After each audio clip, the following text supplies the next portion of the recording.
नमस्ते दोस्तों, जिंदगी बनाए आसान चैनल में एक बार फिर से आपका स्वागत करती हूँ।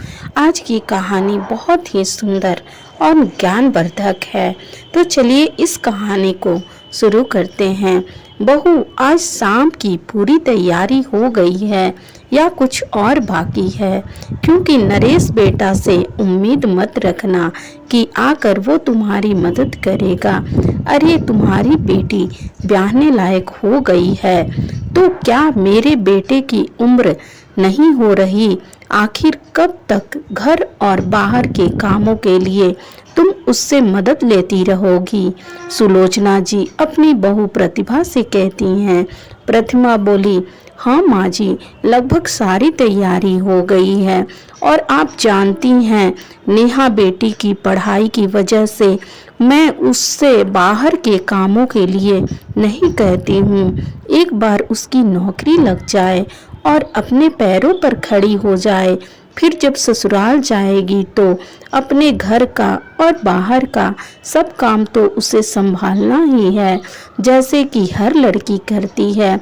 और जहाँ तक आपके सुपुत्र की बात है, मैं उनसे नहीं कहती, बल्कि वही छोटे मोटे कामों को करते हैं ताकि हमारे साथ जुड़े रहें। सुलोचना जी बोली, रहने दो बहू, मेरे नाक से दूध नहीं गिरता, मुझे भी पता है।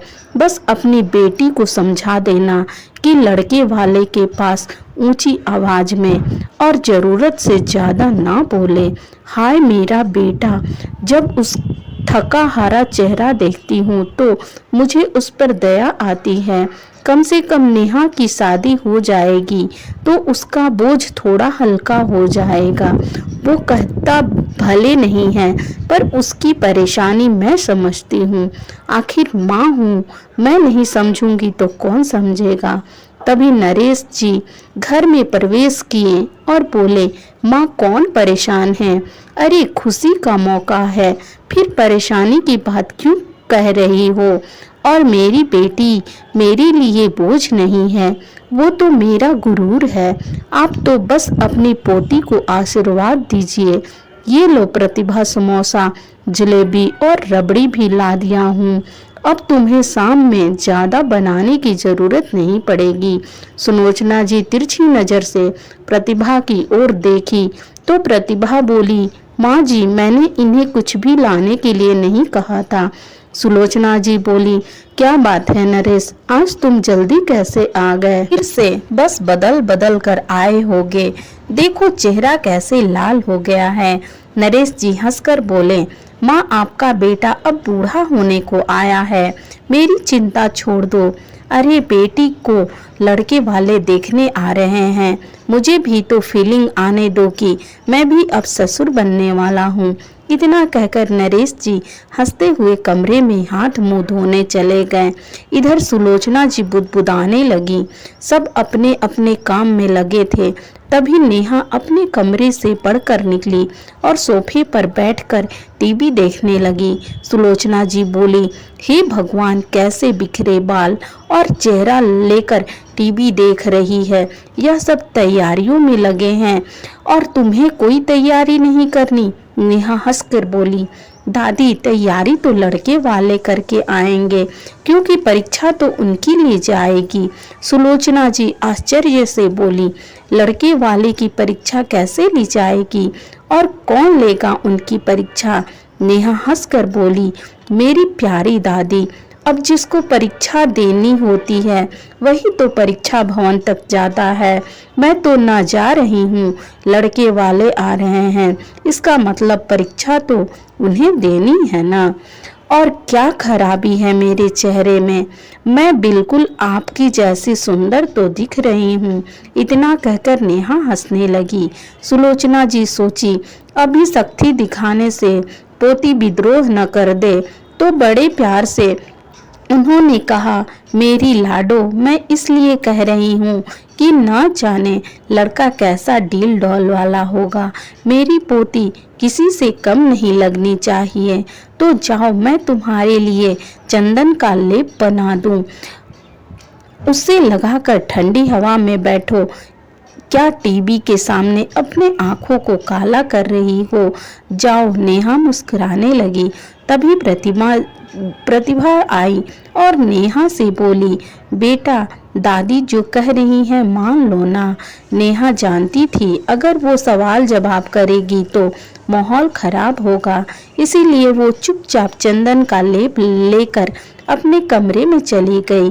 शाम में अफरा तफरी मची थी, मानो शादी का घर हो। नरेश जी बोले, माँ आप खुद भी परेशान होती हैं और सबको परेशान कर देती हैं। लड़के वाले बस नेहा से मिलने आ रहे हैं, आप आराम से बैठिए। कुछ देर में दीपक अपनी माँ कामिनी और पिता कौशल जी के साथ आए। दोनों परिवार एक दूसरे से अपने मन की जिज्ञासा जान रहे थे। तभी नेहा सलवार कुर्ते में मुस्कुराते हुए बड़े ही आत्मविश्वास के साथ कमरे से आई। चाय की ट्रे प्रतिभा के हाथों में देखकर सुलोचना जी प्रतिभा से धीरे से बोली, बहू ये क्या उल्टी गंगा बहा रही हो? बेटी की जगह क्या तुम डोली में बैठोगी? नेहा धीरे से बोली, दादी सबको पता चलना चाहिए कि चाय मैंने नहीं बल्कि माँ ने बनाई है और मैं कोई दिखाने की चीज नहीं हूँ कि लोग मुझे सजा कर यहाँ लाएंगे। सुलोचना जी बस भगवान को याद कर रही थी।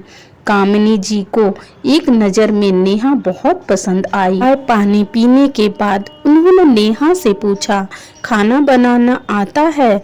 घर के काम कौन करता है? बाहर जाकर खरीदारी खुद कर सकती हो? और तुम्हारी लंबाई कितनी है? नेहा बिल्कुल घबराई नहीं, बल्कि उसने हंसते हुए जवाब दिया, खाना बनाने आता है, परंतु जब समय मिलता है तब बनाती हूँ।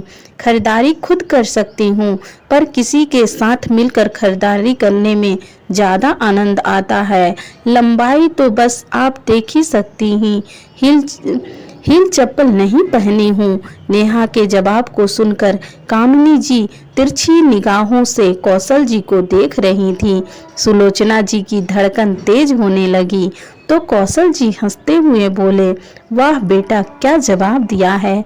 माँ जी आप निश्चिंत रहिए, इसमें बच्ची का दोष नहीं है। अब सवाल कोई टेढ़ा पूछे तो कोई कैसे सही जवाब देगा। नेहा आगे बढ़कर हाथ जोड़कर कामिनी जी से बोली, अगर आपको मेरे जवाब देने का तरीका बुरा लगा हो तो माफ़ी चाहूँगी। यही सवाल अगर आप दूसरे तरीके से पूछती तो मैं कभी भी इस तरह ना कहती।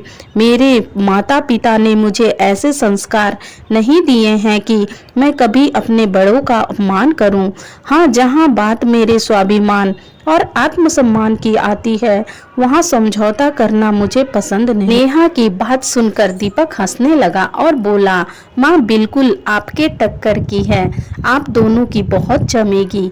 तो कौशल बाबू हंसने लगे। कामिनी जी हंसकर नरेश जी को बोली, नरेश बाबू आपकी बेटी मुझे बहुत पसंद आई और बेटा तुम्हें बहुत मजा आ रहा है। पता चला लड़की मेरी पार्टी में आ गई तब सोचा तुम्हारा क्या होगा। सब एक दूसरे को बधाई दे रहे थे। तभी नेहा बोली, होने वाली सासू माँ, मेरे मम्मी पापा तो इतने सीधे हैं कि वो ना आपसे ना आपके बेटे से कोई सवाल करेंगे, क्योंकि उन्हें जितना पता लगाना था उन्होंने लगा लिया। तो क्या मैं अपने होने वाले पति से कुछ पूछ सकती हूँ? सभी हैरानी से नेहा की तरफ देखने लगे, क्योंकि किसी ने भी कल्पना नहीं की होगी कि नेहा कुछ ऐसा भी बोलेगी। सुलोचना जी बोली, बेटा सब कुछ तो तय हो गया, तो तुम्हें क्या पूछना है? नेहा मुस्कुरा कर बोली, क्यों दादी, मेरे घर में आकर मेरी परीक्षा ले ली गई और मैं अपनी जिंदगी का फैसला किसी और के हाथों में दे दूं। क्या मैं कुछ नहीं पूछ सकती? कामिनी जी बोली, बेटा तुम मत सोचना कि मैं कड़क सास हूँ, मैंने तो बस माहौल को सहज बनाने के लिए मस्ती मजाक किया था। कौशल बाबू बोले, कामिनी अगर बच्ची के मन में कोई प्रश्न है तो वो पूछना चाहती है तो पूछने दो, पूछो बेटा, मेरा बेटा परीक्षा देगा। दीपक मुस्कुराकर नेहा की तरफ देखा। दीपक का यूं मुस्कुराकर आंखों ही आंखों में हर सवाल के लिए तैयार होना नेहा को भा गया। नेहा मुस्कुराकर पूछी और बोली, जब तक मैं अपने लक्ष्य को न पा लूं, क्या आप विवाह करने के लिए रुकेंगे? जब कभी मेरी तबीयत खराब हुई तो क्या आप रसोई में आप मेरी मदद करेंगे? बाहर जब एक साथ निकलेंगे तो आप ओहदे को नहीं, हमारे रिश्ते को महत्व देंगे। पर जितना मान और अपनापन मैं आपके परिवार और घर को दूंगी, क्या उतना ही मुझे और मेरे परिवार को मिलेगा? अगर हाँ तो ये रिश्ता मुझे मंजूर है। सुलोचना जी बोले, 4 किताबें क्या पढ़ ली हो गया है इस लड़की को? क्या कोई ऐसे सवाल पूछता है? कौशल बाबू ताली बजाने लगे और बोले, वाह बेटा, तुम तो बहुत ही समझदार हो। तुमने जो भी सवाल किया है सब जायज थे। अब हमें अपने परिवार के लिए कोई चिंता नहीं। हर बेटे के माँ बाप को भी अपने बेटी की शादी के बाद चिंता होती है कि कैसी लड़की आएगी जो घर को एक धागे में बांध कर रख सके।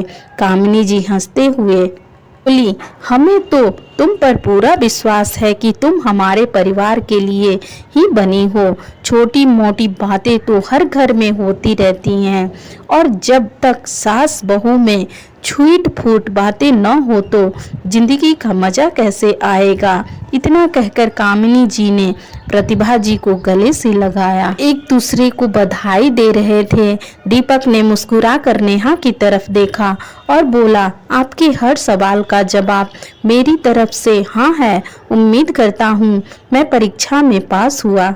जो कुछ कमी होगी वो आपसे सीखकर पूरे नंबर से आगे भी पास करता रहूँगा। दीपक की बातें सुनकर नेहा शर्मा गई और अंदर चली गई। कुछ देर बाद दोनों परिवार की रजामंदी हुई और नेहा को अपनी पढ़ाई पूरी करने के लिए वक्त दिया गया। नेहा और दीपक फोन पर एक दूसरे से बातें करते थे।